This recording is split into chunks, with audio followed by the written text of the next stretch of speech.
Really? There it is. You must be kidding me. From our friends. Again, They're not actually friends. Yeah, we don't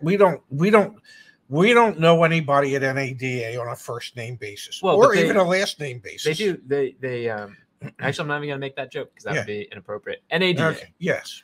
They submitted a 140 page response to the Federal Trade Commission. Do you know why? Because they have so damn much money, they can employ any number of attorneys to be able to come up with a 140-page response, knowing full well that there isn't a consumer out there that can afford one attorney to do this. Sorry, gang, we couldn't even afford to put our attorneys on this one, but we tried our best. Dad, I'm just going to scroll down. Yes. Outline of comments. Yeah. I'm going to see how far we can make it before you break. The motor vehicle retailing model is efficient, consumer-friendly, fundamentally... Stop. Come on. Have any of these people seen any videos of what they put their customers through? But I'm just going to exit to the left. Well, you know what I mean? But for goodness sake, I mean, to say that it's efficient for who? It's not efficient for the customer. It's never been efficient for the customer. The whole concept has always been wear the customer down.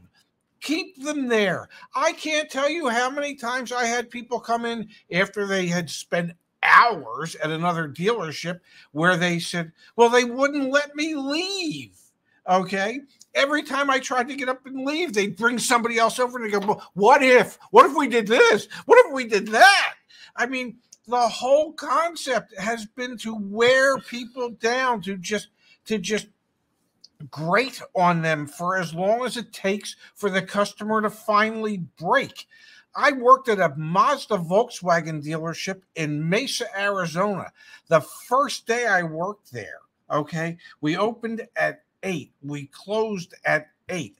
I got home at 1 o'clock in the morning because we took a late deal, and the finance manager wouldn't shut the hell up, just ground on the customers in finance so long to finally get them to buy something. Okay, so that we ended up leaving at 12:30 or so. Okay, and the worst part was the next day those people showed back up and said, we don't want the warranty. We never wanted the warranty, but we couldn't get her to shut up. We couldn't get her to leave us alone. I mean, that's the whole concept, is you wear people down. So you can't tell me it's efficient for the customer. It's efficient. It's not even efficient for the dealer, but it makes money for the dealers. Yeah, retailing model is efficient, consumer-friendly. You tell me what's consumer-friendly about that. We're just going to beat the crap out of you until you finally say, okay, I'll sign. I just want to go home. I mean, really? Come on. Shall we? Huh? Ready? Yeah, I won't be able to hear it anymore. Oh, we can. Really? You gotta be kidding. Okay. Not sure if that played through on the stream, but we're doing really, you got to be kidding me, folks, because it's a perfect example and it comes by way of the community forum, Dad. I mean, this was posted just 2 hours ago from one of our community members. Okay. 2022 Acura RDX A-Spec Advance. I asked for no add-ons and they still put it on here. Thoughts? Selling price MSRP $54,295. We're off to a hot start. Yeah. Government fees. Okay. Yeah. $1,100 doc fee. Processing and doc fee. Yeah, that's ProPack for $1,000, Triton Protect for $900. Yeah. Taxes. I mean, this is the type of stuff. And to be fair, let's be real. Supply and demand. Yeah. Acura inventory levels down. Honda struggling mightily. Yeah. But this is the type of stuff that builds a bad rap for dealers, and quite frankly, is what the FTC is trying to get out in front of. Yes. You would have to advertise a price. You couldn't just say call us. And if this is what you're trying to sell it for, just list it. You would have to advertise the price. Think about that for a second. Yeah. Think about that. Jose here. Jose, I think that's the gentleman's name.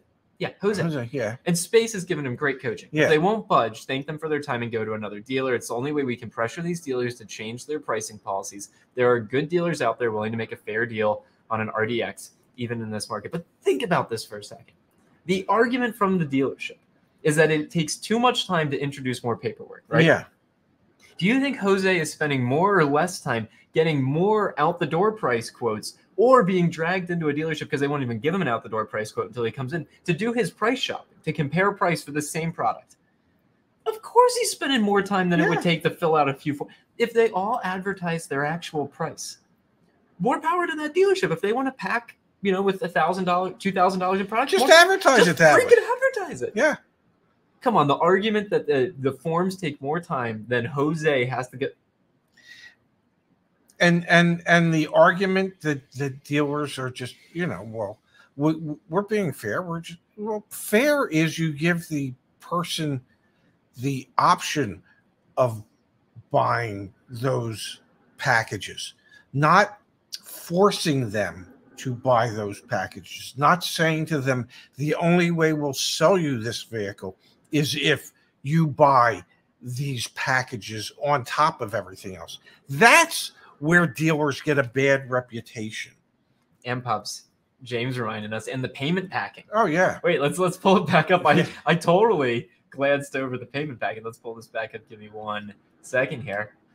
There it is. Yeah. The payment packing. You want to briefly explain for everyone playing along at home what's going on here? Well, if you're quoting an exact percentage rate, an APR, and you're quoting an exact amount down, and you have an exact amount that you would be financing, that would translate into, this is going to be hard to believe, an exact payment. Okay, the payment would be $1,104, let's say, not somewhere between $1,104 and $1,114. There isn't a $10 spread in the payment if you're basing it on an exact interest rate with an exact amount down based off an agreed upon selling price, so that your financing. And notice here, they don't say what the rate is. Yeah. So their excuse is going to be, well, we don't know what his credit rating is. We don't know what the exact payment would be. That's why we're giving him a range. Okay, well, you wouldn't have to give him a range if, I don't know, you got a credit application, you found out what his credit is, you submit it to the bank, you see what he qualifies for, and then you say, okay, here, at this rate, this is what your payment's going to be, and there's not going to be a $10 spread in it. Yeah, 100%. Yeah. Really? You gotta be kidding. Father. We had a community member, Dad, send this in. We knew it was coming. But I hadn't seen a form yet. Landmark Ford, anti-resale / brokering agreement. You're going to buy a Ford from Landmark Ford. You're signing this.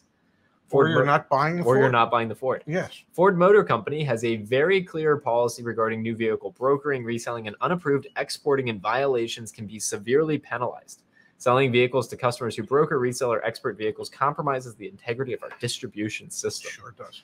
Purchaser hereby agrees that it will not sell, offer to sell, or otherwise transfer any ownership interest in the vehicle prior to the first anniversary date hereof without Landmark's written permission. Oh, you need Landmark's written permission. You don't need Ford Motor Company's written permission. You need Landmark's written permission.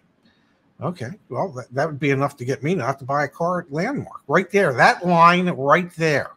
Why am I giving them the ability to determine whether or not I can sell something? Like, seriously, think about this. You're about to spend $50,000, $60,000, $70,000, $80,000. Yeah. And you have to sign that you won't sell the car within a year. What happens if there's an unexpected emergency in your household? Then you'll have to get written permission from Landmark. This is the bane of my existence. Because you know me, growing up, was I a bit of a stubborn child? Like, I didn't love authority, right? Well, you've always been a control freak, but you know, those of us who love you have figured out ways to accommodate that in you. Okay, well, the thing is, I don't want Landmark controlling me. I mean, just look at that. Yes. What else does it say under each one of these? I'll read it out. Purchaser further agrees that seller may seek injunctive relief to prevent the transfer of the title of the vehicle or demand payment from purchaser of the value received as consideration for the sale or transfer. Yeah. We've also got, if the purchaser sells the vehicle back to Landmark Ford prior to the first anniversary of the date hereof, Landmark will not pursue legal action. God bless them. So if you sell it to us, it's okay. Yeah. If at any time the dealer determines that the customer does not intend to use the vehicle ordered or sold for personal use or for the customer's business use, or that the customer is engaged in or intends to engage in the exporting or reselling of the vehicle for profit, the dealer reserves the right to cancel this purchase order and or not extend any kind of incentive.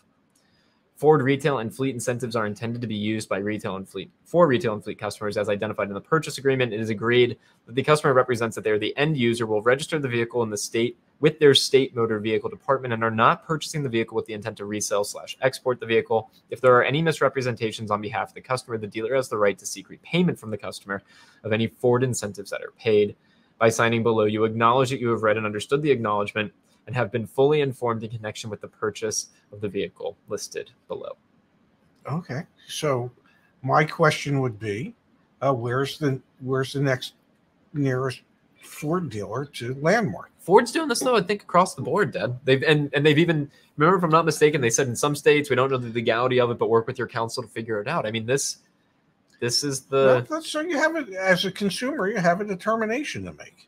My determination would have been made very quickly. Well, then apparently I'm not buying a Ford, or I'm not buying this Ford, and thank goodness, my understanding is that there's about 1.2 million new vehicles in the marketplace today. Maybe I can find a different one, a different manufacturer, a different this, a different that, whatever, and not buy.